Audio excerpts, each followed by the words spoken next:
Hey everyone, I'm Moritz. Today, let's dive into a story I absolutely love, the Pottery Class Parable.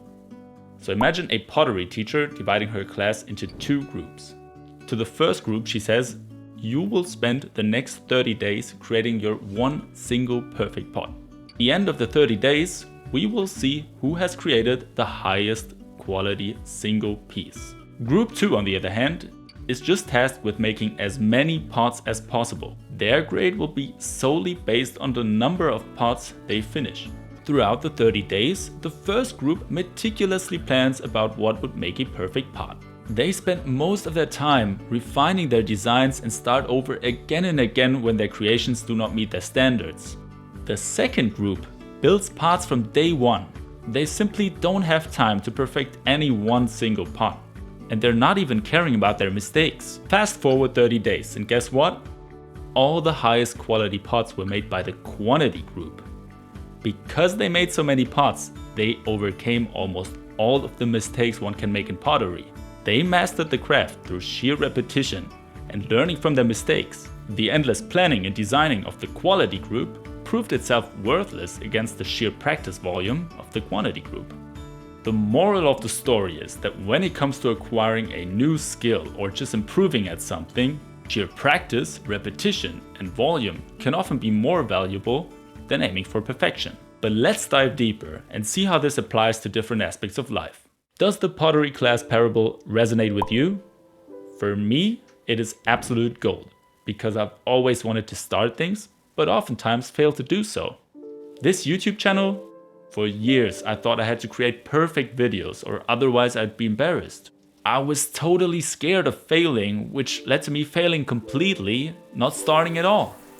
So yes, I was a huge overthinker and a perfectionist. I mean, don't get me wrong, it's nice to use your brain and think a few steps ahead, of course. It is like with everything else. There is two extremes.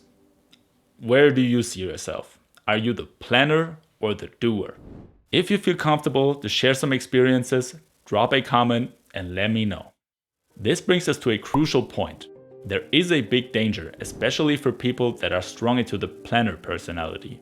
You can easily get trapped into endless research, binge watching YouTube videos, and feel like you're getting things done, but you don't.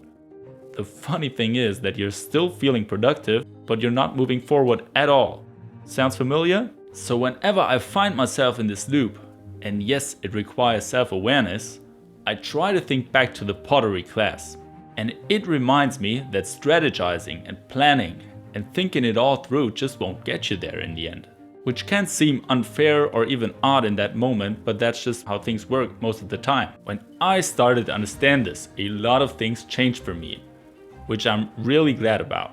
I started to do things regularly, reflect on what I'm doing, and also accept that things will go wrong and just doing it anyways.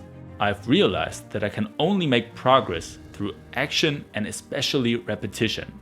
And I'm 100% sure you can do that too.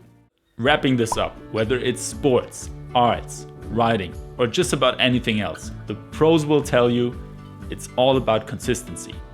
The truth is, the best way to learn is through action, and it's okay to make a bunch of not so perfect pots along the way. So now for the big question, what's your pot? Think about that one thing that you've been hesitating to start or improve. Now's the time to take that first step. Embrace the process, get reps in, and watch yourself grow. That's the essence of the Pottery Class Parable.